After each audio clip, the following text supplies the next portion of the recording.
24 अगस्त 1991 एक ऐसा दिन था जिस दिन यूक्रेन अलग हुआ था सोवियत यूनियन से और एक स्वतंत्र राष्ट्र बना।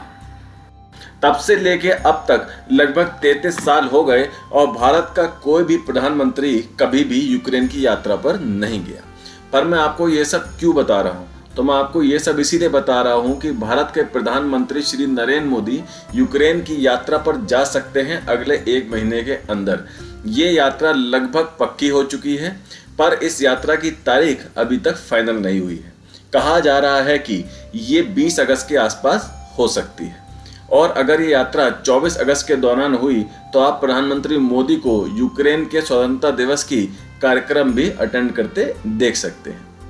लेकिन जैसा कि आपको पता है कि रूस और यूक्रेन का युद्ध अभी भी चल रहा है और रूस कभी भी यूक्रेन तो छोड़िए, यहाँ तक कि उनकी राजधानी कीव में भी अपनी मिसाइल्स और फाइटर जेट से हमला कर देता है। तो फिर ऐसी क्या जरूरत पड़ी कि हमारे प्रधानमंत्री इतना रिस्क लेकर कीव की यात्रा पर जा रहे हैं? कुछ लोग कहेंगे कि अमेरिका को मनाने के लिए ये एक बैलेंसिंग एक्ट है। इससे भारत ये दिखाना चाहता है कि हम किसी की साइड नहीं हैं, हमारे लिए रूस और यूक्रेन दोनों बराबर हैं। पर ऐसा नहीं है। भारत ना तो अमेरिका और ना ही किसी पश्चिमी देश के दबाव में आकर ये यात्रा कर रहा है। भारत की विदेश नीति स्वतंत्र है और भारत वही करता है जो उसके हित में हो। अगर हम पर पश्चिमी देशों के दबाव का असर होता तो हम रूस पर इतने सारे प्रतिबंध होने के बावजूद कभी भी उसके साथ व्यापार नहीं करते और ना ही उससे कच्चा तेल खरीदते। तो ये तो क्लियर है कि भारत पर कोई दबाव नहीं है इस यात्रा का। तो अब आप सोच रहे होंगे कि यात्रा का क्या कारण है, तो मैं आपको बता दूं इसके संभावित कारण।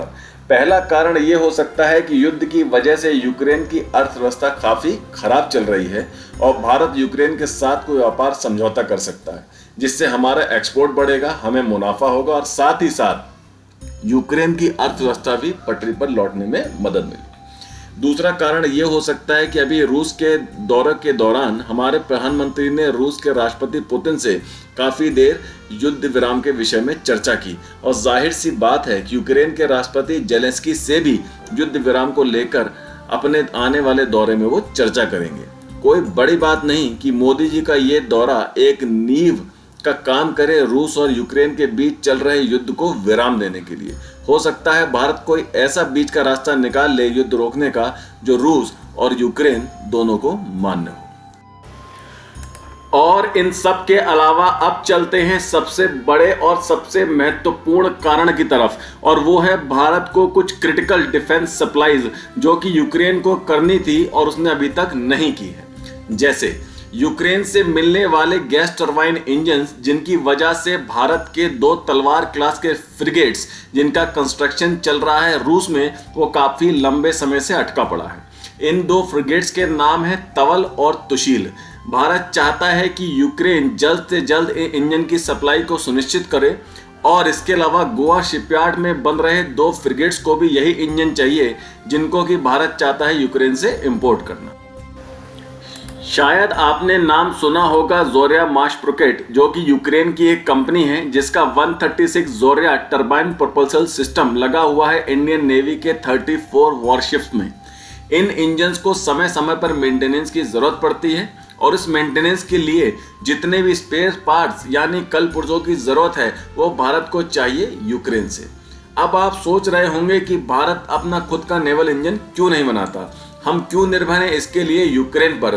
तो आपको बता दूं कि भारत की एक कंपनी जिसका नाम है गैस टरबाइन रिसर्च एस्टेब्लिशमेंट यानी GTRE पहले से ही कावेरी इंजन के नेवल वेरिएंट पर काम कर रही है और ये अभी टेस्टिंग फेज में है जिसको कि पूरी तरह रेडी होने में और हमारे वॉरशिप में लगने में अभी समय लगेगा।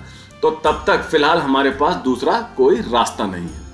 इसके अलावा भारतीय वायुसेना में जो एंटोनोव AN-32 ट्रांसपोर्ट एयरक्राफ्ट हैं, इनकी अपग्रेडेशन का काम का कॉन्ट्रैक्ट भी यूक्रेन को दिया गया था, लेकिन युद्ध की वजह से ये काम भी बीच में रुक गया है।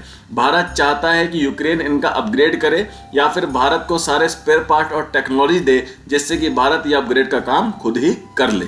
और भी कुछ छोटे मोटे हथियार हैं जिन्हें भारतीय सेना इस्तेमाल करती है और जिनके मेंटेनेंस के लिए हमें यूक्रेन से स्पेयर पार्ट चाहिए। तो मेरी जानकारी के हिसाब से शायद ये कुछ कारण हो सकते हैं हमारे प्रधानमंत्री की यूक्रेन यात्रा के। अभी हमारी सिक्योरिटी एजेंसीज पर काफ़ी प्रेशर है और वो ये तैयारी कर रही हैं कि किस तरह सारे सुरक्षा निज़ाम बिल्कुल पुख्ता हों। जैसे ही सारे सिक्योरिटी कंसर्न का हल निकल जाएगा, यात्रा की तारीखें भी अनाउंस हो जाएंगी। अब ये तो आने वाला वक्त ही बताएगा कि इस यात्रा में क्या होता है और भारत को इससे क्या फ़ायदा होगा। अब आप क्या सोचते हैं इस खबर पर, हमें कमेंट करके ज़रूर बताएं। वीडियो को लाइक करें, शेयर करें और बेल आइकन को दबाकर चैनल को प्लीज़ सब्सक्राइब ज़रूर कर लें। मिलते हैं अगली वीडियो के साथ जल्द ही। Take care. जय हिंद।